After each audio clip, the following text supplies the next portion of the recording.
कल अमावस्या है, हम लोग पितृपक्ष में हैं। और मुझे बहुत अच्छा लगा कि मेरे सारे बच्चे जो मेरे साथ हो, आप लोग करीब करीब बहुतों ने, सबने तो नहीं, अपने पितृपुरुषों को पानी दिया, उनके लिए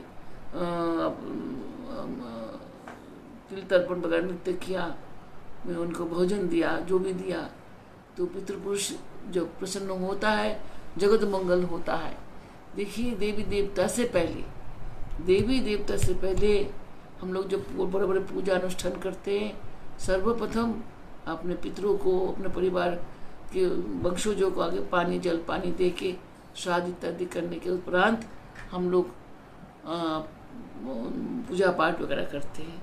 ऐसे भी जैसा आज का दिन महालया, कल का दिन होगा, आपके एक महीना पीछे चला गया हमारा नवरात्रि, लेकिन पहला पितरों को तर्पण करने के उपरांत तब देवी का पूजन होता है। उससे पहले देवी का पूजन नहीं हो सकता है। दुर्गा देवी के जो नवरात्र का व्रत वगैरह होता है, जब होता सालाना जो आश्विन महीने का जो आश्विन कार्तिक में जो पूजा होता है, इसमें पहले तर्पण होगा, उसके बाद पितरों को तर्पण होकर नहा धो के गंगा स्नान करके हम लोग देवी का आह्वान करते हैं। बंगाल में तो सब आप लोग जानते हो, सब कल गंगा में जाएंगे, गंगा में तर्पण में इत्यादि करेंगे, और करने के बाद जिन को घर में दुर्गा पूजा इत्यादि होंगे, फिर दुर्गा पूजा में शामिल होगा। माता दुर्गा के ऊपर रंग चढ़ाया जाएगा कल पहला, जिसे पहले माँ के ऊपर रंग नहीं चढ़ाया जाता है। तो पितरों को बगैर सेवा करके हम लोग कुछ नहीं कर सकते। तो ये परंपरा समाप्त हो गया था करीब करीब। बहुत लोग करना भूल जाते, करते साहब बन गए, सब टाई सूट पहनता है, शहरों में रहता है, गाड़ी में चढ़ता है। तो उन्होंने अपने पितरों के संबंध में प्यार करना छोड़ दिया। लेकिन जब तुम पितरों को आज छोड़ रहे हो, कल तुम्हें भी तो तुम्हारे बच्चे छोड़ देंगे। लोग कहते हैं बेटा किस लिए चाहिए भारतवर्ष में, कितना पिता माता रोता पीटता है, कितना पिता एक पत्नी से अगर पुत्र नहीं होता, 2 पत्नी लाता, 3 पत्नी लाता, तब एक बच्चा लड़का पैदा करवाता कि ये लड़का मेरा वंशजों को बढ़ाएगा।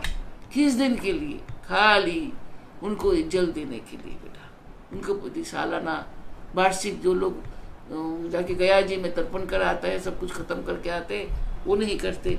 लेकिन कुछ लोग ऐसा है कि तर्पण करते रहते हैं। अपने पितरों को जल देना बहुत अच्छी बात है। उसे आप भी एक दिन पितरों बनोगे, आप भी संसार छोड़ोगे, उस संसार में जाओगे। कब मुक्ति होगा, क्या कर्म किया इस जन्म में, अभी अब इतना जल्दी मुक्ति होगा कि नहीं होगा। जब तुम भी प्रेत जोनी में पड़े रहोगे, तब तुम जल नहीं मिलेगा तो क्या करोगे? तो सूखा मरोगे, भूखा मरोगे। लोग कहते ना निर्वंश कर दो, निर्वंश हो जाओ, तुम्हें पानी देने वाला कोई ना हो। तो ये नहीं होना चाहिए। मैं चाहता हूँ कम से कम मेरे शिष्य, मेरे बच्चे परंपरागत रहे, परंपरा के अंदर रहे। जो वेद शास्त्र ने, जो हमारे बुजुर्ग ने, जो हमारे ऋषि मुनियों ने परंपरा बनाया, उसमें रहे। कि उन्होंने जो भी ऋषि मुनियों ने हम लोगों के लिए किया है, वो 100 बार हम लोगों को भला के लिए करके गया है। जिन्होंने पितरों का सेवा किया, देखिएगा आप लोगों का आय में उन्नति होगा। आप लोगों को सब चीज में, कल का आखिरी पानी जब देंगे, हाथ जोड़ के पितरों को कहिए जो हम कर सके हैं किया, आप संतुष्ट होइए। जो जहाँ है वंशजों को दीजिए जल, ये पत्र पुरुष जो काश्यप मुनि को जल दीजिए, जो सबको पिता है जिनसे वंश आया। और इसके अलावा जो जो गोत्र का है, अपने गोत्र पुरुष को जल दीजिए। कल आखिरी दिन है, कोई सीधा भी निकालता मंदिरों में, सीधा जानते होगे दाल चावल वगैरह से सब्जी दे के बनता है। बंगाली लोग तो बहुत अच्छी तरह से जानते हो। सीधा दान करो, उसमें कुछ वस्त्र रख दो, गमछा रख दो, रख के अपने पितरों के नाम से ब्राह्मणों को दे दो। किसी गरीब को भी दे सकते हो, ऐसी बात नहीं है। ब्राह्मण को जाता है इसलिए कि ब्राह्मण सब दान लेता है, इसलिए। तो कल का दिन उस असल उत्सव, पितृ उत्सव कहते हैं इसको। हम 14 दिन पितृ उत्सव किया, पितरों को लेके रहे। पितरों हमारे पास आए थे, धरती में रहते तब पितरों आके, और जो जल दिया गया तो उनको खाद्य दिया गया। करीब करीब सभी करते हैं, एक दिन का तो करते, 14 दिन का कोई नहीं करते। बहुत अच्छा लगा जिन आप लोगों ने, जो मेरे बच्चे, मेरे कथन के अनुसार आप लोगों ने आकाश प्रदीप भी दिखाया। आकाश प्रदीप बहुत जरूरी है, ये वंशजों के लिए होता है। ये खाली हमारे देश में नहीं है, अमेरिका यूरोप छोड़ दीजिए, वो लोग किसी इसमें नहीं पड़ता है। लेकिन देखिए परंपरागत आज भी चाइना बोलिए, थाईलैंड बोलिए, जो नॉर्थ हमारा जो हम लोग पूर्वी हिस्सा के लोग हैं, हम लोग सब पितरों को बहुत इज्जत करते हैं। एक दिन चाइना में भी ऐसा आता है, देखिएगा आकाश में कोई जगह नहीं होता है, इतना फानुष। फानुष क्या है? फानुष आकाश प्रदीप है। आकाश में जो हमारा पितृ लोग चले गया, जो आकाश में निवास रहे, उनके लिए दीपक जाते हैं, उनके लिए मिठा जाते हैं, थोड़ा जल जाते हैं, ऊपर छोड़ा जाता है ताकि आकाश में जाए। ये हमारा बड़े बड़े लोग कहते हैं ये कुसंस्कार है। नहीं, ये कुसंस्कार नहीं है, ये अच्छा है। वो जो अग्नि ऊपर को जाते हैं तो हमारा वो भी तो साफ करता रहता है, वातावरण को भी तो साफ करता रहता है। तो ये फानुष का चलन इसलिए था कि ज़माने में हर जगह में कार्तिक महीने में फानुष छोड़ा जाता है। फानुष बहुत अच्छा इसके साथ बनाया गया था, बहुत साइंस भी उससे बनाया गया था फानुष। ऋषि मुनि लोग ऐसा नहीं बनाया। तो ये जानिए, जो जिन लोगों ने अपने 14 दिन का पितरों का सेवा किया, आप लोगों को बहुत मंगल होगा। हर अशुभ का आपको काट दिया, आप लोगों को अशुभ कुछ नहीं हो सकता। जहाँ पितर द्वार पे खड़ा होता है वहाँ पुत्रों को कष्ट नहीं होता। जैसे हम छोटे बच्चे हैं, हमारे पास कोई कुछ कष्ट आते हैं तो हमारे पिता दरवाजे पे खड़ा है तो उस कष्ट को माता पिता झेलता है, हम तक नहीं आने देता। ऐसी पितृपुरुष जो है, जो आने वाले का कष्ट को वहीं पर खत्म कर देता है। बाद में देवता से भी ऊर्ध्व होता है, देवता से बड़ा होता है जो पितृपुरुष होता है। तो आप सबको मेरा आशीर्वाद, जिन लोगों ने पितृ सेवा किया। कल का दिन और है, कल का दिन आप लोग तिल तर्पण करिए, सीधा दान करिए। उत्सव की तरह बंगाल में जो है, आप लोग बंगाली लोग देख रहे हो, आप जानते हो कितना उत्सव से मनाया जाता है महालया। कल सुबह 4 बजे 5 बजे चंडी पाठ होगा, उसमें भी होगा, आजकल तो टीवी में भी देता है, दुर्गा का चंडी पाठ होगा, महालया पाठ होगा। कि चंडी का पाठ होने से पितृलोक शांत होता है, पितृलोक को आनंद लगता है, इसलिए पितरों को शांति के लिए चंडी का पाठ किया जाता है। साथ में देवी का उनके ऊपर आशीर्वाद मिलता है और पितरों को, कई पुत्रों को मुक्त भी हो जाता है। वो इस जोनी को छोड़ के पुनर्जन्म में भी चले जाते हैं, तुष्ट हो जाता है। पानी आप लोगों से, हम लोगों से पानी पुनी मिलने के बाद उनको समय न खत्म हो गया होगा या उनको कष्ट का दंड का समय खत्म हो जाता है तो वो मुक्त की ओर भी जाता है। तो कल का दिन बहुत उत्सव का दिन है, मतलब पितरों के उत्सव है। पितरों के उत्सव में कोई लोग खाना बना के बाहर दान कर सकते हो, मीठा जैसे खीर बना के बाहर खिलाओ, कोई अच्छा सब्जी, पूरी सब्जी बना के बांटो, क्योंकि ये उसके नाम से बांटो, ये पितरों के नाम से। उनके लिए निकाल के कौवा को दे दो और बाकी बांटो, बांटने से अच्छी रहती है। और नहीं बांटना नहीं है तो थोड़ा खीर बना के, पूरी बना के, कुछ अपने तरफ से अच्छा चीज़ बना के छत पे, पीपल के नीचे, खुला जगह में पितरों को दो, आपको अच्छा होगा। जैसे आप लोगों ने बरसी निकला है, ऐसा महालया का दिन भी निकल सकता है। उनको भोजन वोजन तिल तर्पण करके उनको 1 साल के लिए विसर्जन होता है, 1 साल के लिए वो चला गया। 1 साल बाद फिर एक दिन आएंगे, फिर हम लोग करेंगे। तो कल के महालया का तिथि आप लोग आना अच्छी तरह से करो। खासतौर बंगाली लोगों में कह रहा हूँ, आप लोग बहुत अच्छी तरह से जानते हो। सुबह सुबह चंडी पाठ भी सुनोगे, और लोगों को भी कहता हूँ अगर जो चंडी पाठ सुनना चाहते हो तो देखो टीवी में, कल सुबह देगा पूरा देवी का, 12 देवी का मैंने देखा भी, वो लोग देंगे जलसा। बंगाल में तो दे रहा है, सुना, दिल्ली में भी दिखाएंगे। तो अब देखिएगा सब, चंडी पाठ सुना भी हो जाएगा, दिखाई भी हो जाएगा। और चंडी का पाठ रेडियो में भी आता है, दिल्ली में भी आता है रेडियो में, सुबह 4 बजे 5 बजे, कुछ 5 बजे समय में आता है। जो करना जानते हो करो, चंडी का पाठ कल करो। इनको चंडी पाठ करने का, सप्तशती का पाठ जो जानते हो, चंडी पाठ मतलब सप्तशती का पाठ, तो सप्तशती का पाठ जो जानते हो करो। कल का दिन जितना पाठ करोगे उतनी अच्छी है, उतनी मंगल होगा, जगत मंगल भी होगा। और देवी का और माँ को हम लोग आह्वान कर रहे हैं कि वे हमारा साथ धरती पे आके हमारा सर्व कष्ट को दूर करे। जब जब देवी का आविर्भाव हुआ है और देवी पृथ्वी को बचाने के लिए आया है, हर राक्षसों को मारने के लिए आया है। एक कोरोना राक्षस को मारने के लिए देवी स्वयं आएगी, उनको उपासना करना है हम लोगों को। हम जानते हैं कि आप उसी राक्षस को मारना उनका ही काम है, और कोई नहीं मार सकते। दुर्गा ही आएंगे, सब दुर्गा का सारा जो भक्त हमारा हो, शिष्य हो, तो दुर्गा एक मंत्र में बोल रही हूँ, ये छोटा मंत्र है, दुर्गे दुर्गे, सुनो लिखो या आपने उसमें अच्छी तरह सुनो। दुर्गे दुर्गे रक्षिणी स्वाहा, ह्रीम ओम दुर्गाए स्वाहा। दुर्गे दुर्गे रक्षिणी स्वाहा, ह्रीम ओम दुर्गाए स्वाहा। दुर्गे दुर्गे रक्षिणी स्वाहा, ह्रीम ओम दुर्गाए, दुर्गे दुर्गे रक्षिणी स्वाहा, ह्रीम ओम दुर्गाए स्वाहा। इस मंत्र का आप लोग जाप करिए। मैं इसी मंत्र का मैं यहाँ यज्ञ करूँगा। जयंती मंगला काली भद्रकाली कपालिनी दुर्गा शिवा क्षमा दात्री स्वाहा सदा नमस्तुते। इस मंत्र को मैं जाप करूँगी। ऐसा मेरे साथ जो छोटा जो कर नहीं सकते हो छोटा वाला जाप करो, जो कर सकते हो बड़ा वाला जाप भी। दुर्गे दुर्गे लक्ष्मी स्वाहा, ह्रीम ओम दुर्गाय स्वाहा। इसके बाद जयंती मंगला काली भद्रकाली कपालिनी दुर्गा शिवा क्षमा दात्री स्वाहा सदा नमस्तुते। ये जो मंत्र है ये पूरा मंत्र है, मैं ही जाप करूंगी। अगर आपको लोगों को नहीं आता इतना तो अब छोटा जाप करो, समय कम लगेगा। दुर्गे दुर्गे लक्ष्मी स्वाहा, ह्रीम ओम दुर्गाय स्वाहा। देखिए मैंने इतना बार बोला, समझ आया ना? दुर्गे दुर्गे लक्ष्मी स्वाहा, ह्रीम ओम दुर्गाय स्वाहा। ये छोटा मंत्र हो गया इनका साक्षरी। उसके बाद ये श्लोक आठ जोड़ के हम लोग करेंगे। जयंती मंगल काली सब जानते हो। जयंती मंगला काली भद्रकाली कपालिनी दुर्गा शिवा क्षमा दात्री स्वाहा सदा नमस्तुते।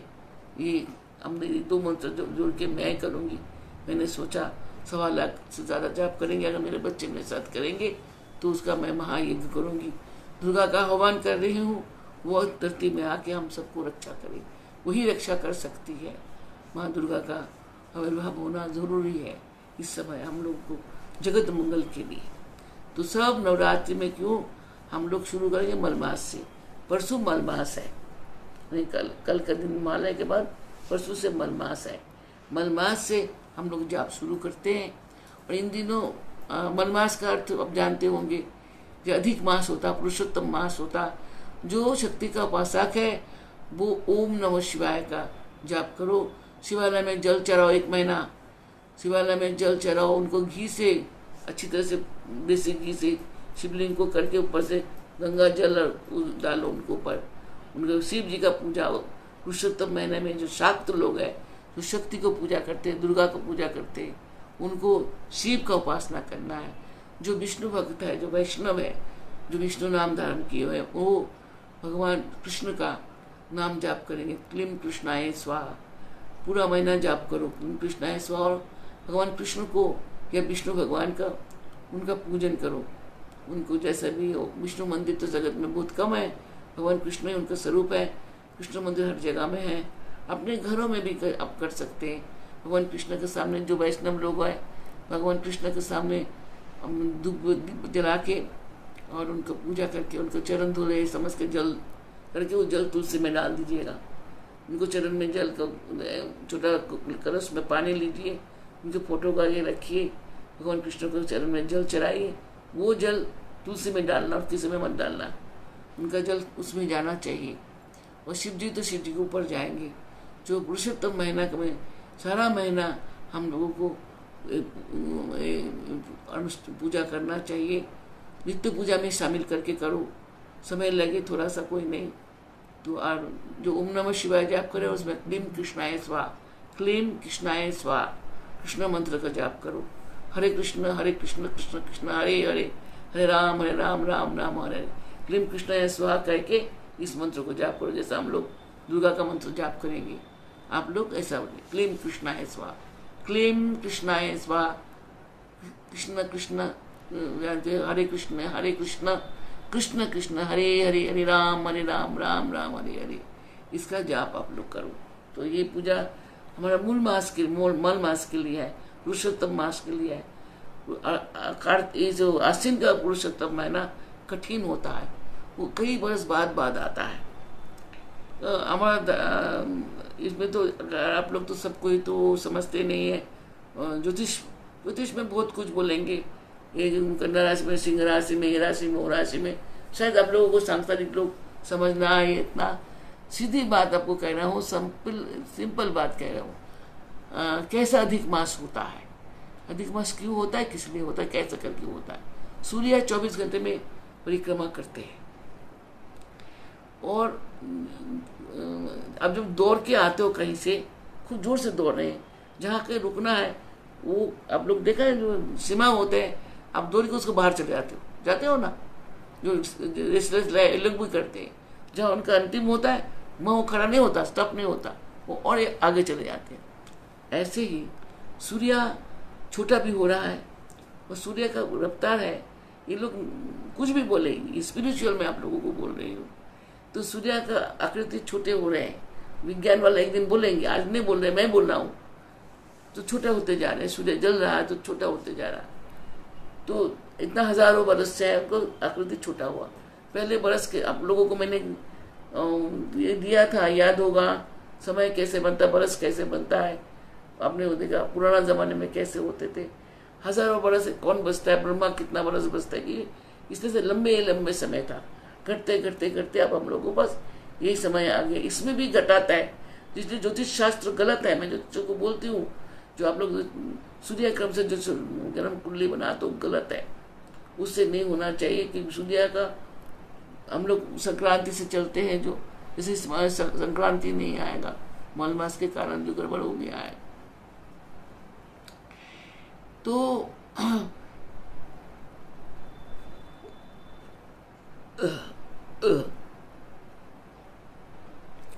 ये सूर्य जोर से घूम रहे हैं, घूमते घूमते वो थोड़ा सा आगे जाता है, लेकिन हम लोग क्या करते हैं, सूर्य को उतना ही टाइम ले रहे हैं जो 24 घंटे में जैसे एक जगह में घूम रहा है, एक ही जगह में घूम रहा है। ऐसा नहीं, घूम तो रहा है लेकिन कम बेशी होता है। इसके ऊपर एक मेरे पास बच्चा आता था, आजकल नहीं है, वो चला गया दूर, उनको मैंने ड्यूटी दिया था, डॉक्टर चटर्जी के पास भी वो चार्ट होगा, किस तरह से नक्षत्र में समय बढ़ते हैं, कैसे बढ़ते हैं, कैसे घटते हैं। तो ये मैंने समय के ऊपर नक्षत्रों के ऊपर दिया था। नक्षत्र का ज्ञान होना चाहिए लोगों को, खाली साइंस वाला बात करता है, यहाँ साइंस थोड़ा सा अजीब है तो विज्ञान ही, लेकिन थोड़ा अलग है। तो सूर्य का दौड़ में थोड़ा बढ़ोतरी होता है, लेकिन वो बढ़ोतरी जाएगी। जैसे हमारा 27 नक्षत्र है, और इसमें एक अभिजीत बोल के नक्षत्र है, ये हमेशा नहीं मिलते ना आप लोगों को, कभी कभी मिलते हैं। 27 दिन में 27 नक्षत्र में महीना पूरा करते हो, जब समय बचते रहते हैं उससे अभिजीत बनता है। उससे जब समय बन जाता है तब अभिजीत आके 27 नक्षत्र में शामिल हो जाता है। तो जब अभिजीत आके 27 नक्षत्र समाता है, मतलब सूर्य का समय बढ़ते बढ़ते समय बढ़ा तो नक्षत्र के बाहर समय चला गया, तो वो अभिजीत आके पूरा करता है। ऐसे ही जो अभिजीत का, कई अभिजीत का हम लोग जब उसको वो करेंगे, काउंटिंग करेंगे, करते करते करते करते एक मलमास बन जाता है। 3 वर्ष में एक मलमास बनता है, हर 3 वर्ष में। वो ज्येष्ठ से लेके ये भादो तक घिंच आते हैं, कभी कभी आश्विन में आता है। अब आश्विन में आने के कारण देवी शक्ति का आश्विन का आह्वान होता है। आश्विन महीना में अब देवी का पूजा नहीं होगा, इसका संकट कितना आएगा आप समझो, कितना भयंकर संकट सामने आ रहा। अभी समझ नहीं पा रहे हो आप लोग कि देवी का कार्तिक महीने में पूजा होगा। कार्तिक महीने में दिवाली भी मनाया जाएगा, मानी काली पूजा भी होगा। बंगला में काली पूजा करते हैं आप लोग, लक्ष्मी पूजा करते हैं। काली का स्वरूप लक्ष्मी का ही स्वरूप है, वो आदि माता, वही लक्ष्मी वही लक्ष्मी है प्रकृति की, वही काली है काल की।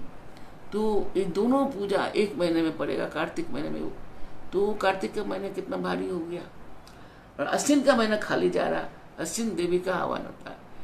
आप लोगों को समझना पड़ेगा कि इसमें हम लोग जो पूजा पाठ करेंगे, बाकी और लोग भी, नॉन बंगाली जो लोग और स्टेट्स में है, हमारा पंजाब में, यूपी में, ये लोग भी मलमास खूब मानते हैं।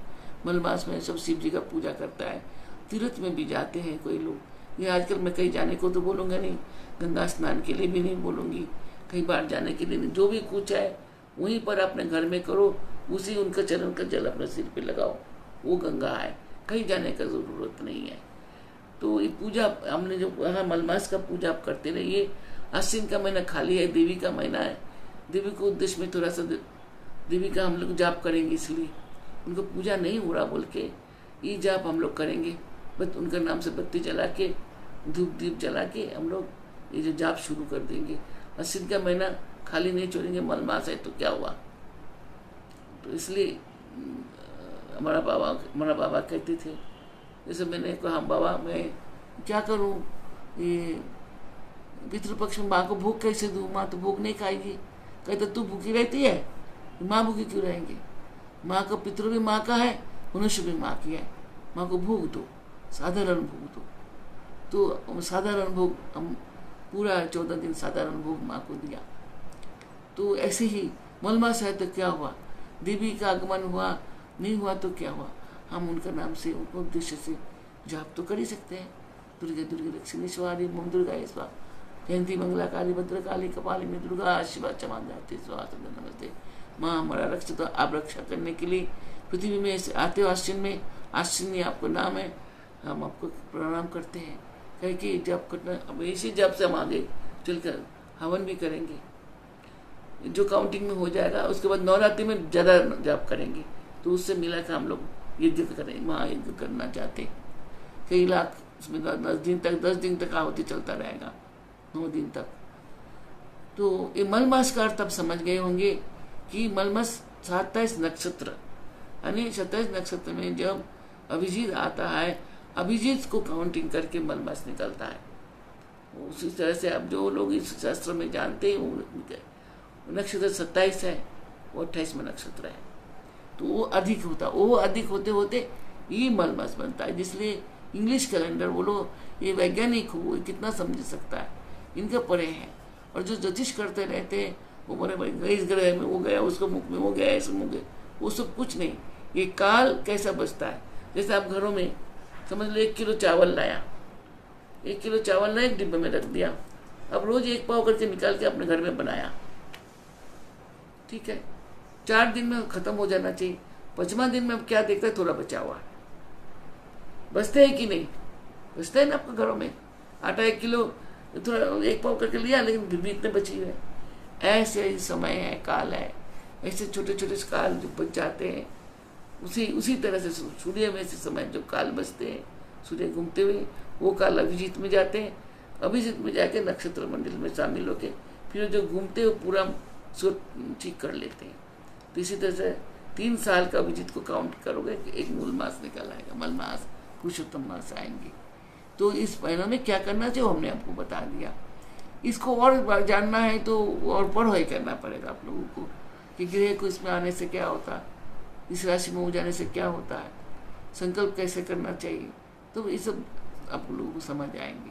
तो आज मैंने आपको इतना बता दिया कि आप लोग मल मास का हमेशा मेरा आदेश है आप लोगों का, शास्त्र के मुताबिक चलो, संसार में कष्ट कम हो जाएगा। तो शास्त्र को उल्लंघन कर रहे हैं आज पृथ्वी का दुर्दशा का कारण हम मनुष्य हैं। हम शास्त्र का उल्लंघन करके चलते हैं, शास्त्र को बुजुर्गी बोलते हैं, शास्त्रों को हम लोग ऐसे ही बोल देते हैं, शास्त्र मानते नहीं है। जो मुनि ऋषि जो हमारे पिता थे, परपिता थे, पितामह है, उन ऋषियों ने इतनी कष्ट करके सब जब लिखित में छोड़ा, उसमें छोड़ा है, वेद शास्त्र में छोड़ा, पुराना में छोड़ा, इसका ऐसे ही नहीं। वो लोग हम लोगों के लिए अनुशासन रखा, हम लोगों ने सब त्याग दिया। आज पिता माता का देहांत के बाद बच्चे केश नहीं देता है, केश का देना बहुत ज़रूरी होता है। जब अपने पितृ लोग जाते हैं सबको बड़ा शर्म लगता है, ऑफिस जाना है, टाई कैसा पहनेंगे, ये कैसा पहनेंगे, कैसा होगा। तो यही सम्मान है जिसने जन्म दिया हमें, जिनके लिए हम शोक दिखाते हैं। मुंडन का मतलब क्या है, कल के दिन कितना लोग, पूरा बिहार के लोग कल के दिन मुंडन करता है, पूरा बिहार हमको अच्छा लगता है। इसलिए बिहार के लोग, वो लोग यूपी में भी लोग जो है, ये लोग पितरों को नाम से केश को दान कर देता है। तो ये केश दान जैसा शर्म लगना है, इस शास्त्र को खंडन करते हैं। कौन देता है, पंडित को पैसा दे दो, अरे दक्षिणा से सब काम। तुम जब बीमार होते हो ना तो पंडित को दवाई खिलाया करो, तुम ठीक हो जाओगे, ठीक ना। तो बीमार होता है अस्पताल क्यों जाते हो, क्यों लाते हो दवाई, क्यों इतना टेस्ट करा करके खाते हो, पंडित को बुलाओ, दक्षिणा दो, बस हो जाएगा, देखो ठीक हो जाता। ऐसा नहीं है, ये तुम्हारे स्वास्थ्य के लिए, तुम लोगों संस्कार के लिए, तुम लोगों सब कुछ के लिए ये ऋषि मुनियों ने लिखा है और दिया है, इन परंपराओं को मानेंगे। हम कम से कम अपने बच्चों को मनाएंगे। मैं आप लोगों से उम्मीद करती हूँ आप लोग सबको, एक आदमी जब अच्छा काम करता है दूसरा देख के सीखता है, ऐसे एक दूसरे को सीखते सीखते फिर से दोबारा शुरू होना चाहिए। ये हमेशा जो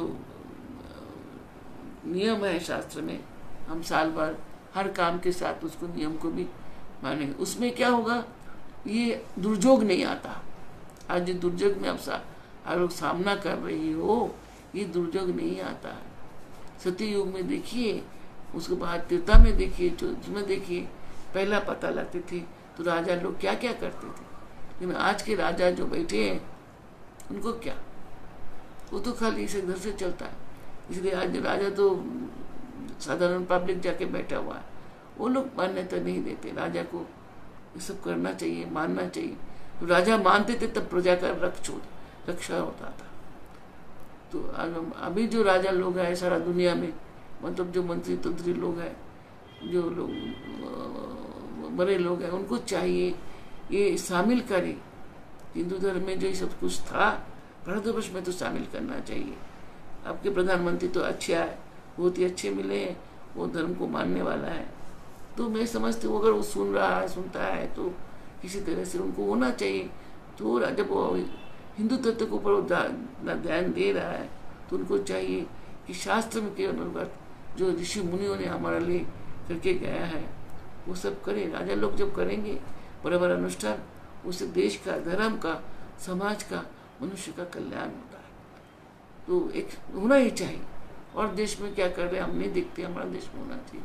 तो जब हमारे राजा लोग नहीं करते, हमारा मंत्री लोग आजकल नहीं करते, उनका नहीं आ सकता है, लेकिन हम अपने आप तो कर ही सकते हैं। हम लोग स्वावलंबी है, हम लोग कर सकते हैं।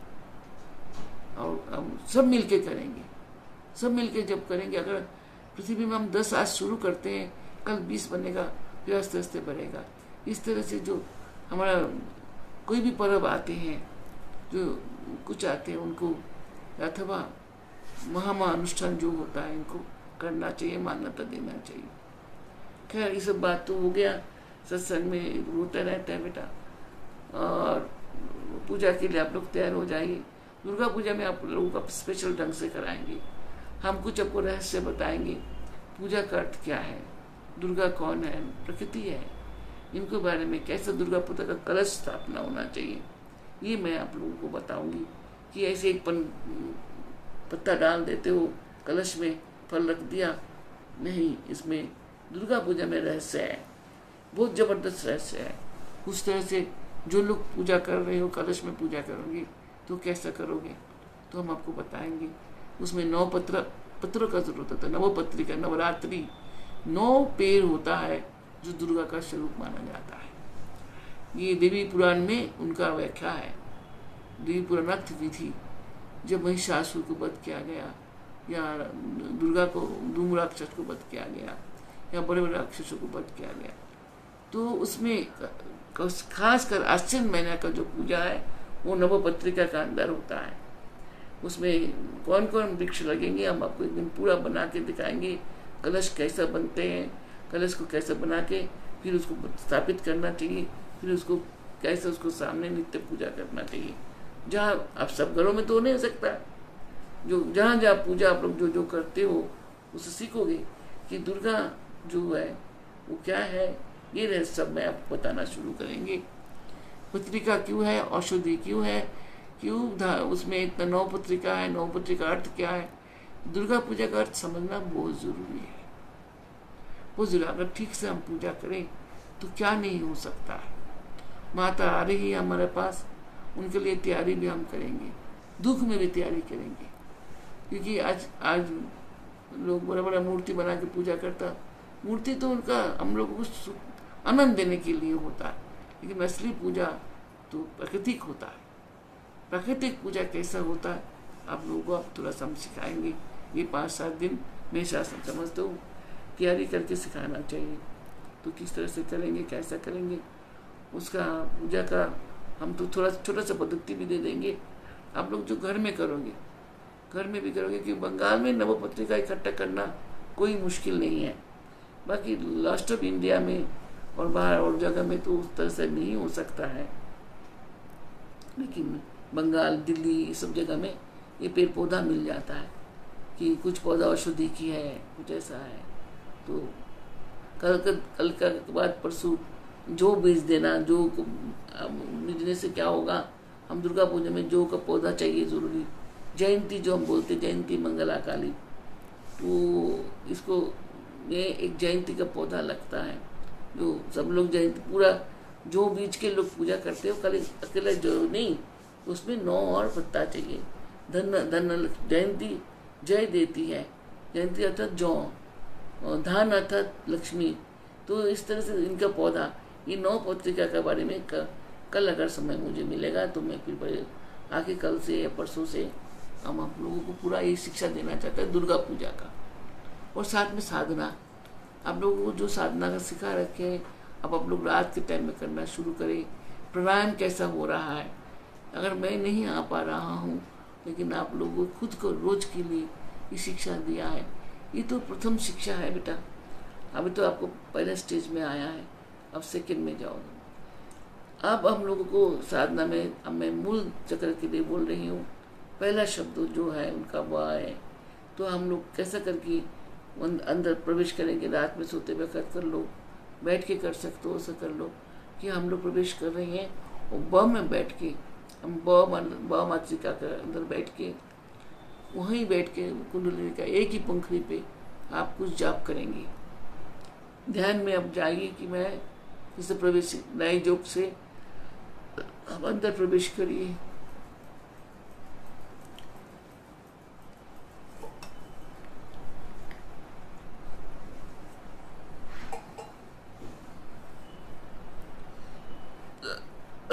लय योग के अलावा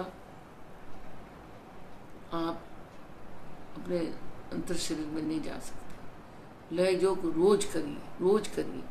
लय योग करते करते करते करते जब आपको स्वयं को दिखने लगना चाहिए ना, जो अब कितना छोटा वाला आप है, वो वायु जैसा है, जैसे वायु का कोई वेट नहीं, कुछ नहीं, वो चल रहा है ऐसे ही बिल्कुल वायु का स्वरूप है।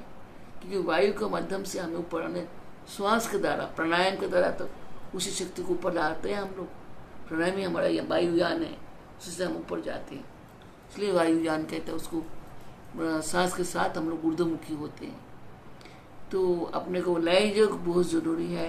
प्राणायाम करके, लय योग करके अपने को अंदर लेके जाओ, और आधार पहुँच के पहले ब अक्षर में जाप शुरू करो, जो जितना भी हो सके। नींद आता सो जाना, कोई जगने का ज़रूरत नहीं है। जितना बम बम बम, इसमें सुर भी आ जाएंगे, स्वर भी जैसा आना चाहिए। बम बम बम बम बम बम बम नहीं करना, हाँ ऐसा नहीं होता। बम आपको देखिए हृदय में हो रहा, बम कान में से निकल रहा है, बम पेट में से एकदम उठता है, यहाँ से आके पेट में पता नहीं लगता है, यहाँ पता लगता है, यहाँ पता लगता है। बम देखिए, बम हृदय में, बम देखिए कान में बज रहा है, बम देखिए आपको ब्रेन के अंदर वहाँ जा रहे हैं, बम। ये 3 स्थान है, उसको घूमना होता है ऐसा क्लॉक की तरह। हम लोग जब अपने मातृका बखरी में पहुँच जाएंगे, एक पात्रिका में पहुँचेंगे, इसको कुछ समय जाप करेंगे, उसके बाद दूसरा मातृका के पास जाएंगे।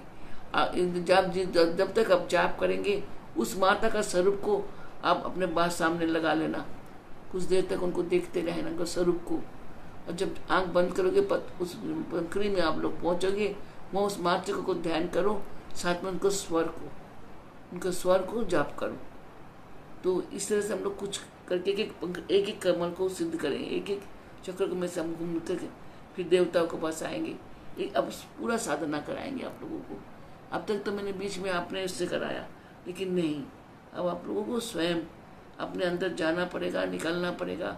क्योंकि उसके बाद अपने सूक्ष्म शरीर में एकदम सूक्ष्म आत्मा के साथ लय होना है। जो दिन मैंने बताया, ये अनाहत में दूसरा सूक्ष्म आत्मा है, उसमें हमें प्रवेश करके आगे जाना है।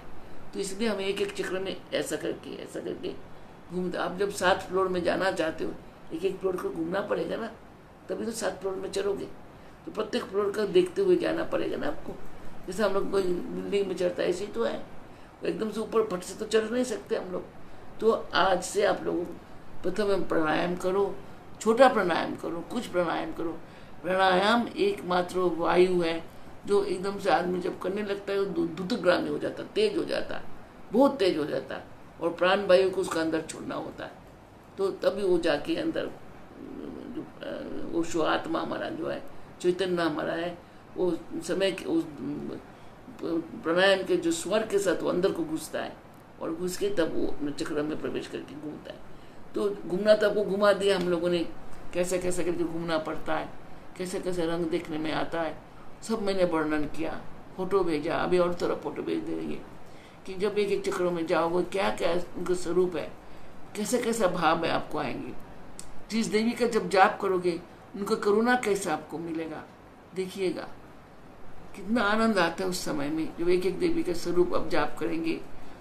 संसार में ये सारा विद्या गुरु का सर पे है। सहस्रार महापद में वो जो सहस्रार है उसे एक एक पंखड़ी में ऐसा ये मातृका ये सब बैठी हुई है, नाना किस्म का जोड़ के आप समझ लीजिए ना, मधुमक्खी की तरह एक मातृका है, गुरु का सर पे है, किसी देवता का सर पे नहीं है। देवता का परिचय भी मातृकाओं ने दिया, देवता का जन्म भी मातृकाओं ने दिया है। ऐसा नहीं, ये मातृका को समझना बहुत मुश्किल है। मातृका को समझने के बाद संसार में क्या समझ सकते हो तुम सोच नहीं सकते हो। इसलिए एक एक मातृका को जाप कर करके उनसे अनुभव होना है, वो आपको बहुत कुछ दिखाई देगा। आपको जब जाप करोगे, जाप करते वक्त इतने सुंदर सुंदर चीज, क्या क्या स्वर है, सरगम जैसे 7 सरगम है, ऐसे 7 सरगम भी माँ से है, स्वर भी माँ से है, काव्य भी माँ से है, जो भी कुछ है ये 50 शब्द के अंदर है। ये 50 लिपि भक्त मुखोद पन्नो मधुम बक्षस्थलम, ये जो यही सब कुछ है, ये गुरु का सिर पे मुकुट की तरह ये सारा माताएं कल्पना कर सकते हो।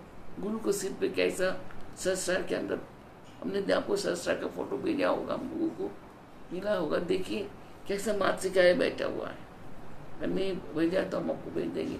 सहस्रार का फोटो आप लोगों के पास है जो मातृका बनना सहित, वो फोटो भेजा था हमने पापू, सहस्रार का वो फोटो आप लोगों को भेजा है जिसमें मातृका वर्णो सहस्रार का कमल के ऊपर लिखा हुआ है, भेजा था ना। तो आपको मालूम करिए, इस तरह से कल्पना करिए, एकमात्र गुरु का सर पे ये मुकुट की तरह ये माताएं उनको विराजमान रहता है। मतलब गुरु क्या चीज है समझ सकते हो, जो संसार में देवता को जन्म दिया, हर वर्णों को जन्म दिया, हर स्वर को जन्म दिया, हर काव्य को जन्म दिया, जो सब कुछ विद्या जो आज आप लोग कर रहे हो, इन सब को जन्मदात्री ये मातृकाएं है, ये मात्र गुरु का सिर पे रहते हैं और कहीं भी नहीं। जैसे मधुमक्खी आपने छज्जे में रहते हैं, ये मातृका है गुरु का सर में रहता है, और हम लोगों का हमारा कमल के अंदर रहता है। हमारे शरीर में, मनुष्य के शरीर में जो 6 चक्र है इसमें रहते हैं। तो आप लोग कल्पना करो कि आप लोग क्या हो, क्यों फिर मूर बन के बैठे हो, क्यों 3 लाख नारियों को मार डाले हो, क्यों 72,000 नारियों को समाप्त कर दिया, चैतन्य को 3 लाख चैतन्य को नहीं, उसको जीवित नहीं रहने दिया, क्यों 72,000 नारियों को कर्म में नहीं लिया, अकर्मी बना दिया, क्यों आपने विद्या अपने चैतन्य को मूर बना के रखे हो, जो तुम्हारे पास अंदर सब कुछ है उसको विकसित क्यों नहीं करते हो? क्योंकि हम उस शिक्षा को लेते नहीं है। आजकल गुरु घर जाना, गुरुकुल जाना का परंपरा समाप्त हो गया है। स्कूल बना है, विज्ञान पढ़ाता है, सब कुछ करता है, बहुत अच्छी बात है, तभी तो इतनी बढ़ोतरी हुआ। आज उसी विज्ञान ने मौत का चीज भी तैयार कर दिया। हाँ, यही चाइना जैसा लोगों ने इस तरह से मरण पैदा करके संसार में भेज दिया मारने के लिए। ये विद्या का स्वरूप तो है। जानते जानते हम लोग इतना जान गया कि खाली मृत्यु का ही संयम तैयार कर रहे हैं, बचने का कुछ नहीं कर रहे हैं। जीवित रहने का संयम भी तो तैयार करना है। जीवित के लिए क्या चाहिए? तो गुरुकुल सिस्टम तो समाप्त हो गया। तो आप जो पढ़ाई का सिस्टम अलग हो गया। तो गुरुकुल में जो पढ़ाते थे, हम लोग गुरुकुल में पढ़े हैं, तो पता है गुरु कैसा हमें मूल शिक्षा देते थे, शिक्षा का स्वरूप बताते थे कि जो तुम्हें दे रहा हूँ किस लिए दे रहा हूँ, कि तुम्हारे अंदर जो सब मरे पड़े हैं, अचेतन न हुए पड़े हैं, इनको जगाओ। तो जब हम चैतन्य को जगाएंगे अपने अंदर, कितने चैतन्य, 3 लाख, उनको जगा 3 लाख नहीं जगा सकते हो, कुछ तो जगाना चाहिए। 72,000 नारियों को नहीं कर सकते हो, कुछ तो कर सकते हैं कि आगे जन्म अच्छा हो जाए, आगे जीवन अच्छा हो जाए, आगे जो प्राणी जन्म लेने वाले हैं उनको अच्छा हो जाए। जो माता है, प्रेग्नेंट है, वो इस साधना करने से उनको बच्चा क्यों नहीं ठीक होगा। मैं जब तक मेरा शरीर ठीक रहा, मैं सारे दुनिया को अच्छा बच्चा पैदा करना सिखाया। कैसे पैदा कर सकते हो? क्यों पशु बच्चा जन्म दे रहे हो आजकल? आज जो पशु तो आया, माता ने जन्म दिया। जो मनुष्य है ये पशु का आकृति में आ गया, मार रहा, काट रहा, आग जला रहा, किसी के लिए बुरा सोच रहा है। तो पशु का काम है, मनुष्य को नहीं। माता ने ही जन्म दिया है, पिता ने ही जन्म दिया, कि उनको संस्कार नहीं करते। जो बच्चा जन्म लेता है उसको कोई संस्कार नहीं होता। उसको जन्म लेने के बाद माता पिता उसको संस्कार देता है, और फिर माता पिता गुरु को पास देता है। गुरु उसको छिलाई पलाई करके तो सुंदर बना के उसको समाज को प्रेजेंट करता है। तो गुरु समाप्त हो गया, गुरु परंपरा समाप्त कर दिया गया, गुरु को मनुष्य समझने लग गया। तो आज क्या हुआ? सब विद्या अलोप हो रहा है।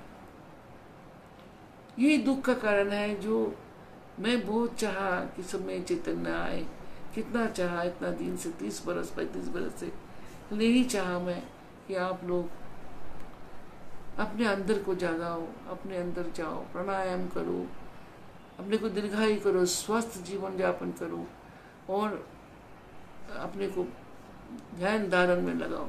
जिन बच्चों को जन्म देते हो, जिन बच्चों को अच्छा के लिए हर बुरा काम करते हो, जो बच्चा विदेश जाके आपको भूल जाता है, आप बुरा माता पिता अपने घर में पड़े रहते हो, क्या ये कर्म का सलूक है? जिनके लिए कर्म किया वो आगे निकल गया, जो जिनके लिए किया वो तुम्हें भोग के लिए छोड़ गया। बुढ़ापा भोग करते हो, फिर उनके लिए जो कुकर्म हो जाता है, उनके लिए जो अकर्म हो जाता है, उनको पालने पोसने के चक्कर में जो साथ में हमारे जीवन निपन करता है, वो पाप हम मोल लेते हैं। उन पाप को आगे जन्म तक कितना जन्म तक भोगोगे? यही आत्मा तो तुम जन्म लोगे। तो जैसे जैसे कर्म कर रहे हो, वृत्ति तुम्हारे साथ जुड़ रहा है, तो जन्म के साथ जुड़ रहा है।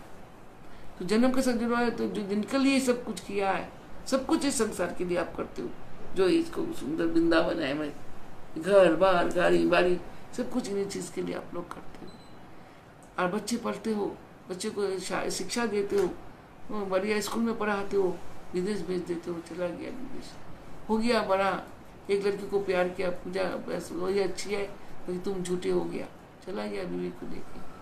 तुम तो वहीं पड़े रह जाते ना, जिसके लिए कर्म किया वो कर्म का क्या फल मिला तुमको? क्या दिया उन बच्चों ने तुम लोगों को? क्या दिया इस संसार ने तुमको? भोग दिया। उस भोग को अभी काटोगे नहीं, थोड़ा साधन धारण करके, जाप ध्यान करके, तो जन्म क्या लोगे? कीड़े मकोड़े के, पशुओं के जन्म में जाओगे। जाना पड़ेगा।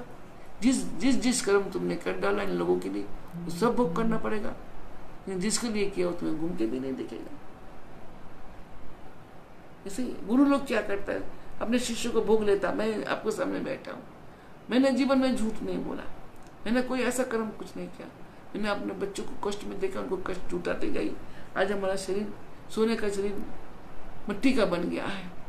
आज मैं भोग रही हूँ किसका? तो शिष्यों का दुख भोग रही हूँ, शिष्यों को कीर्तन को भोग रहा हूँ।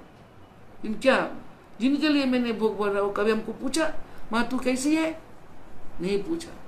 लेकिन हम गुरु है ना, हमें कोई फर्क नहीं पड़ता कि मेरा कर्म कोई नहीं है, मैंने ऐसा कोई कर्म नहीं किया कि मुझे दोबारा पशु जन्म में जाना पड़ेगा। मैंने शरीर में ले लिया था, सबका भोग अपने शरीर में लिया, शरीर को क्षय कर दिया, इसलिए आत्मा कलुषित नहीं हुआ। चाहे अपने बच्चे है, चाहे मेरा शिष्य है, इन सबको मैंने अपने शरीर पे लिया। सब गुरु लेता है, सदगुरु, और शरीर को छोड़ देता आखिर में। वहीं पर उनका कष्ट छोड़ के आत्मा निकल जाता, पुनर्जन्म लेके फिर यही काम करते।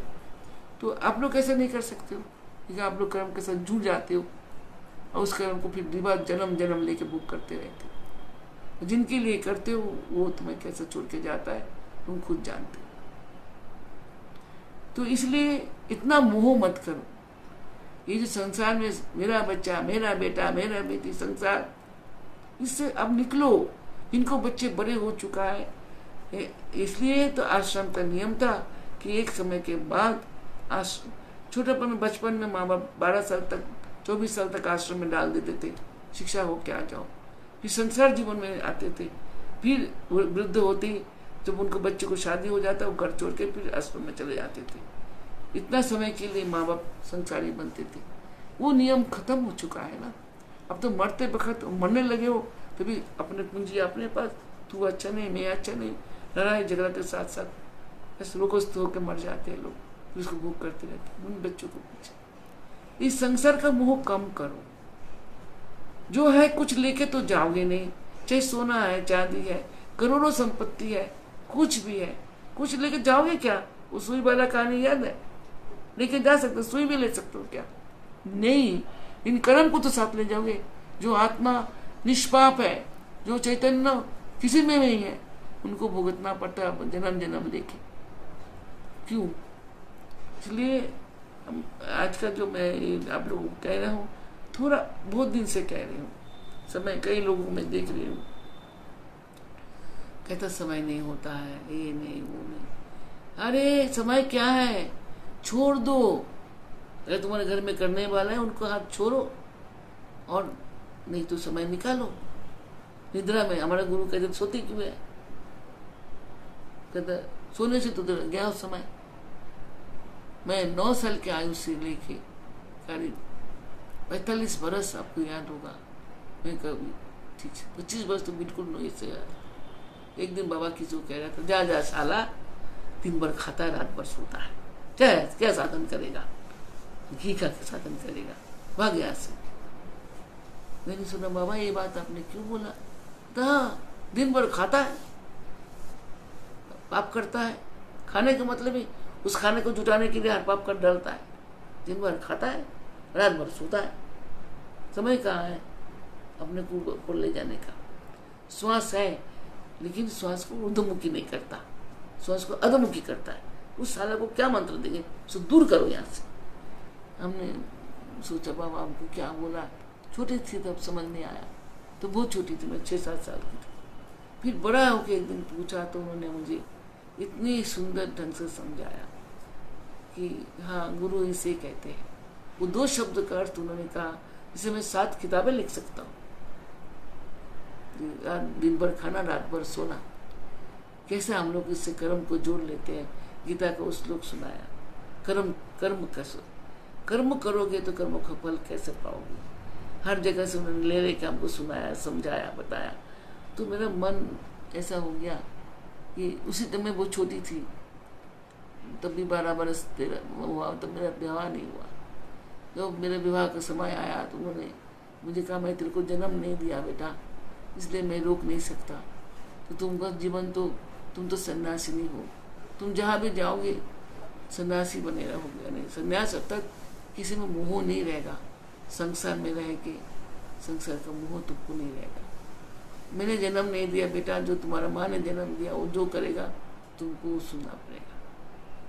तो बाबा ने हमको ऐसे ही तैयार किया था, हमेशा कहा मोह नहीं करना, मोह नहीं करना, जो करना है उतना ही करो, ज्यादा मत करो।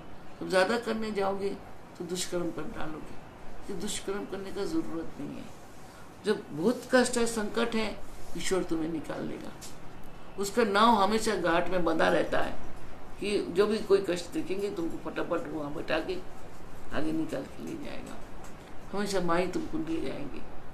ये सब बात उन्होंने जब कहते थे तब हम आज समझ आता है गुरु कितना सहज है, गुरु कितना निर्मल है, गुरु क्या हम लोग को नहीं कर सकता है। आज गुरु परंपरा समाप्त, गुरु घर नहीं जाते, कुछ नहीं करते। 7 दिन अपने लिए वो जो टीवी बन गया है ना, तो भयंकर है वो टीवी के चक्कर में सब समय निकल जाता है। जो आप हम लोग कर सकते, बूढ़े लोगों को मैं देखता हूँ जो बुढ़ हो गया बैठे बैठे टीवी देखते रहता है। ऐसा नहीं है कि मैं अब तो जॉब करूँ, मेरे ही कोई लोग, मैं आप लोगों को, जो आप लोग वृद्ध हो, थोड़ा सा टेलीविज़न पे कम नजर दो और उस समय को ध्यान करो। जो कर्म कर चुके हो उसका ध्यान महायज्ञ होता है। उस महायज्ञ तप में आप लोगों को कर्म कट जाएगा। जो आप लोग वृद्ध अवस्था में आ गए, कम से कम आप तो ध्यान करो। प्राणायाम नहीं कर सकते हो, ध्यान द्वारा भी हम लोग अपने अंदर के जगत में आहुति दे सकते हैं। ध्यान में जब हम देवता का स्मरण करते हैं, ध्यान में जब हम लोग गुरु को स्मरण करते हैं, वो समय आपके लिए तपस्या हो जाता है। तपस्या से तप होता है और वो तप कर्म को काट देता है। कर्म को काटना बहुत जरूरी है। कर्म, भगवान श्री कृष्ण ने बार बार कर्म के बारे में बोला है, तो कर्म को काटना जरूरी है। कैसे काटा जाए? ठीक है, आज हम लोग इतना बोलेंगे। कष्ट है, आप लोग जानते हो, कष्ट तो था ही था, पैर तोड़ के बैठ गई। अब दोबारा पैर तोड़ने के कारण अब इसमें पीड़ा हो रहा है, बैठे हैं तो पीड़ा हो रहा है, क्या करेगा, तो बैठ नहीं सकते हैं। फिर भी महालय के कारण आज मैंने आप लोगों को आया। कल भी सोचेंगे, कोशिश करेंगे बेटा, ये मल मास में आप लोगों से मिलने का, और थोड़ा सा साधना और कराएंगे। एक एक चक्र वाला, जैसे आज हमने बोला, एक एक पंखुड़ियों में कैसे जाया जाता है, एक एक मातृका को देखते रहना। अभी एक एक मातृका मैं फोटो अलग से भेज दूंगी, जिससे आप लोग बड़ा करके उनके स्वरूप को देखो। उसमें से जो देखे ना, काली मूर्ति, दुर्गा मूर्ति, मातृकाओं में से निकला। आज जिसको हम बड़े दुर्गा मूर्ति जो हम कह रहे हैं, दस महाविद्या, ये सब कुछ इसी मातृकाओं से निकला है। आप लोगों ने वो आर्टिकल पढ़ा होगा और देंगे थोड़ा पढ़ने के लिए, लेकिन जानिए ये मातृका ही सब कुछ है। इनको ध्यान धारण करना शुरू करो, इससे आप लोगों को बहुत अच्छा होगा। तो पहले पंखड़ी में कैसे जाओगे? प्राणायाम, लय योग, अपने सूक्ष्म शरीर, वायुयान को आह्वान, उसको उर्दू में जाके अंदर उसके पहला उसमें जाएंगे, वह अक्षर से जाप शुरू करेंगे आज से। आज मैं कराना चाहता था, लेकिन मुझे कष्ट हो रहा है, इसलिए साधना नहीं कराया। तो याद रहेगा आज का ये सत्संग, याद रखो जो हमने आप लोगों को बोला है। अगर राजा ने अनुष्ठान करता, राजा ने कुछ करते, प्रत्येक मनुष्य करने लग जाए, एक करते तो दूसरा करने लग जाता है। तो इस तरह से सत्कर्म फैलता है देर से, उसका जड़ मोटा होता है ना, पढ़ने में देर लगता है। अकर्म की लता होता है, कृपा होता है, वो जल्दी जल्दी फैल जाता है। लेकिन सुकर्म जो होता है वो बढ़कर के विकसित रहा है। वो एक बार पकड़ लेता है ना, उसको मट्टी भी नहीं चाहिए, वो आसमान में भी होने लग जाता है। घरों को मकान में कैसा हो जाता देखा आपने, उसे इतनी सी मट्टी चाहिए, उसी में फैला आता है अपने को। सद्गुण ऐसी है, उसने जड़ एक बार फैला लिया तो अगुण को आने नहीं देता है। सद्गुण को हम लोगों को आह्वान करना चाहिए। ठीक है, मंत्र आप लोगों को याद है? क्या मंत्र आपको परसों से जाप करना है? कौन कौन करना चाहते हो वो हमें बताना, टेलीफोन से बता देना, तो हम आप लोगों को बता देंगे। थोड़ा बैठ के आराम से कितना कर सकते हो, 10 माला, 5 माला, 1 माला, काउंटिंग करो, लिखो। बाद में हमको आप नवरात्रि में अष्टमी के दिन या षष्ठी के दिन बता दीजिए हम इतना जाप किया। देखिए जब मैं आहुति दूंगा, आप लोगों का आहुति मेरे संग चलता रहेगा। 9 दिन तक यज्ञ चलेगा, यहाँ प्रतिदिन यज्ञ होगा। तो उसमें आप या सब एक मंत्र सब इकट्ठा करके आहुति में चलेंगे। याद रखना, आपके हम लोग विश्व कल्याण के लिए दुर्गा पूजा करेंगे, विश्व कल्याण के लिए जाप करेंगे, सब लोग करेंगे। जो कर सकता, अगर बच्चा भी करना चाहता, बच्चे को भी दो, दुर्गा का जाप करो। दुर्गे दुर्गे रक्षिणी स्वाहा, ओम दुर्गाय नमः, दुर्गे दुर्गे रक्षिणी स्वाहा। माँ आइए जल्दी जगत में हमें रक्षा करिए, ये महा कल्याण समय से हमें निकालिए। तो जब तक वो नहीं आएगी सब समाप्त हो जाएगा। हमारा देश का बहुत बुरा हालत हो चुका है, विश्व का बुरा हालत हो चुका है। अभी दवाई नहीं निकल रहा है, अभी निकल रहा है, रोज बोलता है नहीं निकल पा रहा है। कब निकलेंगे, कब सब समान होगा? कितने लोग भूखमारी से मर रहा है, कितना चोर बन गया है, पता नहीं कितना कुछ हो रहा है। घरों में लोग बहुत मुश्किल से जीवन निर्वाह कर रहा है, बहुत कष्ट है। तो इससे बचना है बेटा। अगर हम लोग 10 आदमी आज इस जाप को शुरू करके इस कल्याण के लिए करेंगे, और विश्व में जैसा मैंने सारा विश्व के लिए आह्वान कर रहा हूँ, एक दिन और दूसरा पहले उसमें जाके जो सब दुनिया सुने, ये मंत्रों को जाप करो। सब दुर्गा का मंत्र महीना भर जाप करो, सबको बोलो, अपने घर के बच्चों को बोलो, सोते सोते जप करो। इस तरह से सब मिलके जब जाप करके शक्ति का आह्वान करो और शक्ति हमारा कोई सब संसार संकट से बचाए। समझ आया? अपने घर में अपने बच्चों से भी कराओ, सुधे सुधे बोलो, जप करो दुर्गाय नमो। कुछ नहीं है, दुर्गाय नमो दुर्गाय नमो दुर्गाय नमो दुर्गाय नमो। 1 महीना हमको पूरा मलमास और नवरात्रि तक दुर्गा जी का सब जाप करना है। दुर्गति नाशिनी दुर्गा, दुर्गति नाशिनी दुर्गा, दुर्गति नाशिनी दुर्गा। दुर्गति नाश करती है, एकमात्र उनको ही शक्ति है असुर को मारने के लिए। माँ का रूप में वही आती है, महामाया। इसलिए आप लोग सब अपने बच्चों, नाती पोती सबको कराओ। सब मिलके जब हम लोग दुर्गा का नाम करेंगे, देखिएगा बहुत अच्छा होगा। मैं आप लोगों को आशीर्वाद देती हूँ। खुश रहो, अच्छा रहो। और आपकी बार आपको दुर्गा पूजा का रहस्य समझाएंगे, दुर्गा पूजा कैसे करना चाहिए, ये शिक्षा आप लोगों को लेना है। इसलिए इसमें सुन के भी ध्यान से सुनिएगा और देखिएगा और उनको लिख के अपने करेंगे। जयनगर वाले आप लोगों को तो मैंने पूजा सिखाया, दुर्गा पूजा पहला रूमा का घर में होता था, अब नहीं हो पा रहा शायद। तो जयनगर वाले आप लोग जहाँ भी करना चाहते हो, মিঠু তুমি যদি চাও তোমার ঘরেও নবঘট রেখে পূজা করতে পারো, যেখানে আমার নাম সংকীর্তন হয় সেখানে সব হতে পারে। তো তুমিও আমি দুর্গা পূজা শেখাবো, তখন তুমি শিখবে। তো তুমি চাইলে যেখানে সবাই আমাদের শিষ্যরা জয়নগরের এক জায়গায় হয়ে সেই পুজো দেখতে পারে। বড় করে কিচ্ছু করতে হবে না, কিচ্ছু না, সবাই মিলে যেটুকুনি দেবে। মঙ্গল আছে, অশোক আছে, সবাইকে বলবো ওই ফল মূল মিষ্টান্ন দিয়ে ঘট কেমনি করে স্থাপনা করে কেমনি করে মঙ্গল কামনা করতে হয় আর আমি এখান থেকে তোমার দেবো।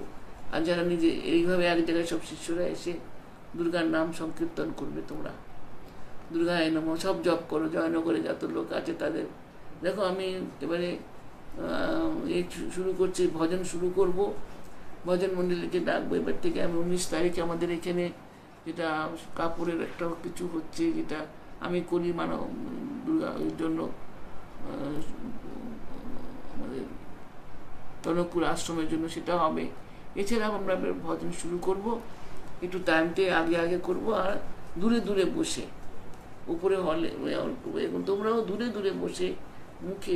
এই তো এখন কবে যাবে তার ঠিক নেই, এর মধ্যে আমাদের বাঁচতে হবে। কারণ আমরা রাস্তায় যাচ্ছি, বাজারে যাচ্ছি, আর জায়গায় যাচ্ছি, তো আমরা ওপেন ইয়ারে, ঘরে বন্ধ না, ঘরের জায়গায় করবে না। মিঠুকে তুমি শুনো, মিঠু ভালো করে জয়নগর বা কলকাতার কথা বলছি। তোমরা যদি ভজন করো বড় জায়গায় করবে, দূরে দূরে বসে। আর তো একটু তোমার কাছে তো ছাদ আছে, ওখানে ওখানে বৃষ্টির দিনে হবে না, কিন্তু বড় জায়গায় যখন যেই বসবে, যে 5 জন লোক তোমরা বসে করো। আবার মিঠু আছো, ওই ছেলেটার নাম কি, যারা ফোন করে, মুকুল আছো, তোমরা যারা আছো। কেন আজকাল তো রুমা আমাদের সাথে সাধন ভজন করতে চায় না, কিন্তু চাইতাম ভালো গান গায়, ও যদি করতে পারতো। সবাই মিলে তোমরা এরকম একটু দূরে দূরে বসে ভজন শুরু করো। এই কষ্টের সময় আমাদের ভজন করা উচিত। এবং সব ভজনের আগে সবাই দুর্গা নাম, দুর্গে দুর্গে লক্ষ্মী সোয়া, দুর্গে দুর্গে লক্ষ্মী চা, সবাই মিলে এক জায়গায় বসে প্রথমে দুর্গা নাম জপ করবে, করে প্রণাম করে তারপরে ভজন শুরু করবে। তো চেষ্টা করতে পারো। আমি বলছি, তারা শুনছো জয়নগরে তোমরা, তো আবার করে মুখটা বেঁধে রাখবে, কাপড় লম্বা গা ঢাকা কাপড় পরবে, কেউ কাউকে ছুবে না, কেউ কাউকে ছুবে না। আর দূরে দূরে বসে ভজন তো করতেই পারো, 10 জন 5 জন 15 জন করে বসে, যেটুকু তোমার ঘরের জায়গা দেখবে, তো এতটা জায়গা চালিয়ে চালিয়ে যেখানে তুমি জবটা বুঝতে পারো। একটু তুমি শুনতে পাচ্ছ? হ্যাঁ, বুঝতে পারলে আমি কি বললাম? জয়নগরের লোকেরা তোমরা বুঝতে পারলে আমি কি বললাম? ঠিক আছে, যারা যারা পারবে অল্প অল্প করে 5 জন 7 জন যাই পারবে। আর যদি বেশি জায়গা হয় তো এরকম করে দূরে দূরে, মুখটা খুলবে না কোথাও। হ্যাঁ, আর ওই তোমরা সব ভজন করবে। আমি এখানে দিল্লিতেও শুরু করব, যেখানে যেখানে ভজন হয়, কলকাতায় ভজন হয়, সব ভজন করবে। বুঝতে পেরেছ? আর যা আমি কালকের জন্য বলেছি, পিতৃপুরুষদের জল দেবে, যে পারবে একটু ওই দেবে, ভুজি দান করবে, যা পারো তোমাদের থেকে পুত্র নামে করে দেবে। গঙ্গায় কেউ যাবে না, গঙ্গায় স্নান করবে না, অন্য কিছু করবে না, যা ঘরে থেকে করতে পারো তাই করবে। আমি শিখেছি নিজের বাড়িতে ছোট গামলার মধ্যে পিপল গাছ রেখে দেবে, যেন বড় না হয়, ছোট থাকে, আর তাতে জল দিয়েছে, ভালো করেছে সবাই মিলে। তো করো আর ভজন শুরু করে দাও। এই কঠিন সময়তে একটু দিনে, একটু রাত করো না, দিনে দিনে শুরু করো। যেমন একটু অশোক যদি শুনছো, অশোকও বুঝে নাও। আর এইভাবে তোমরা যদি একটু ঠিক করে করতে পারো, ঠিক আছে। 9 দিন ভোজন করতে পারি আমরা, পুজো নাও করতে পারি। 9 দিন আমরা আমাদের ওই যে কলস, আমি বলবো মঙ্গল কলস স্থাপনা করে ওখানে একটু সকাল বিকেলে একটু পুজো করে ওখানে আমরা 9 দিন ভজন করতে পারি সেখানে বসে। এরকমও করতে পারি, বুঝতে পেরেছো?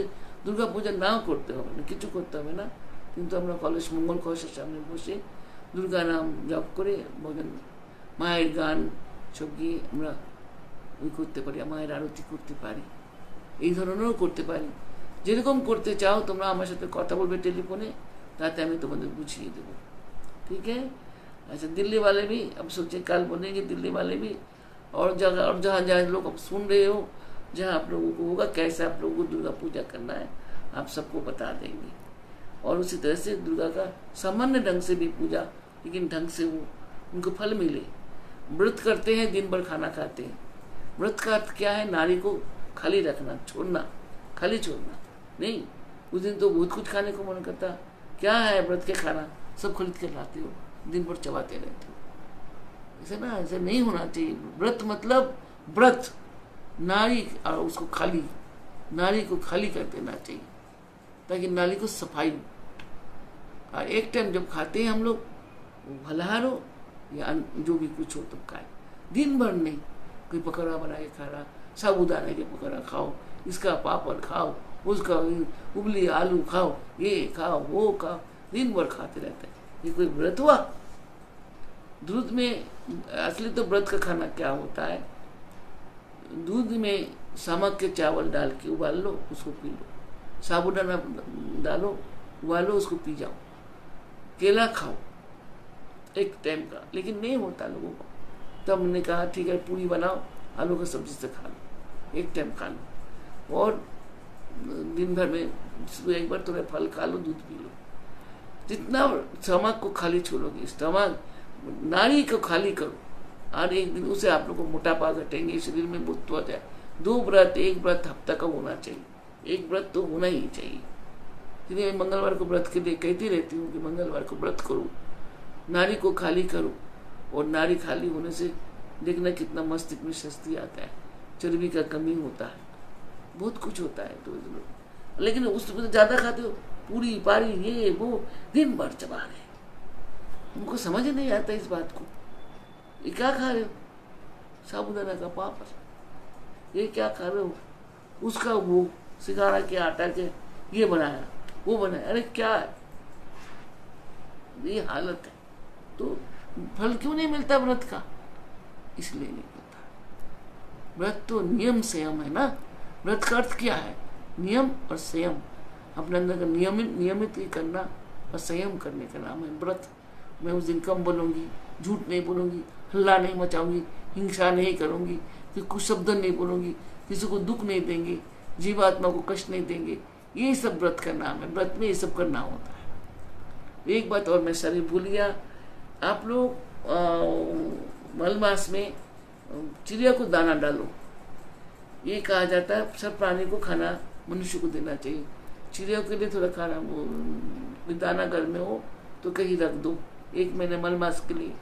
और चेटियों को जो मट्टियों में दूर जाके, घर से दूर जाके जहाँ चेटियाँ घूमता है दिखता है, वहाँ थोड़ा मीठा भी छोड़ो।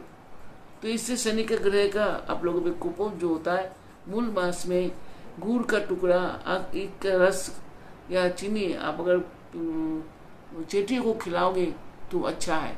आप लोग में शनि का प्रभाव कम हो जाएगा चींटियों को खिलाने से, और अच्छा होता है। और पक्षियों को खिलाना भी अच्छी होती है। तो पक्षी के लिए थोड़ा बहुत दाना 1 महीने में ये आप कहीं दाना डाल दो उनके लिए, इतने से दाना डालना होता है। थोड़ा पानी रखवा देना होता है, पानी को बदल दो, पानी डाल दो, थोड़ा वहाँ पर दाना डलवा दो, दूध डाल दो। चिड़िया छोटी छोटी चिड़िया है वो खाते रहेंगे। और ये सेवा में, चेटी का सेवा में शनि का दुख दूर होता है। आजकल सब प्राणी इससे दुखी होता है, शरीर से दुखी चल ही रहा है। शरीर के कारण तो दुख भोग रहे हैं हम सब अड़ाऊ के साथ। ये जो आज जो 20-26 साल की इतने मृत्यु हो रहा है, कारण तो यही है। तो काली चीटियों को भी देना बहुत अच्छा है। जिस काले चीटी है उनको गुड़ या चीनी देना। नॉर्थ इंडिया में बहुत जानते हो आप लोग, दिल्ली वाले जानते हो, बंगालियों को बोल रहा हूँ, सबको बोल रही हूँ कि आप लोग थोड़ा 2 काम भी करना परसों से, ठीक है। सीखो, जो हम प्राणी भी कुछ दिया जाता है, यानी हम लोग हमारे ग्रंथों में लिखा गया है। एक बार तो जो जीव है वो सांप को दूध पिलाता है। ये भारतवर्ष के माताएं हैं, भारतवर्ष की माताएं, भारत भक्त है, सांप को दूध पिलाता है शिव मान के, समझ से। तो ये देश हमारा है, इस देश की संस्कृति बहुत सुंदर है, बहुत सुंदर है, ठीक है। हमारा आशीर्वाद है, मैं आप सबको आशीर्वाद देती हूँ। कुशल मंगल ढंग से रहो, माँ आप लोगों को सबको सकृति करने का, कर्म करने का शक्ति दे, और आप मेरा आशीर्वाद बना रहे। मैं हमेशा आपको लोगों के साथ हूँ। जय गुरु श्री गुरु, हरि नारायण हरि नारायण हरि नारायण।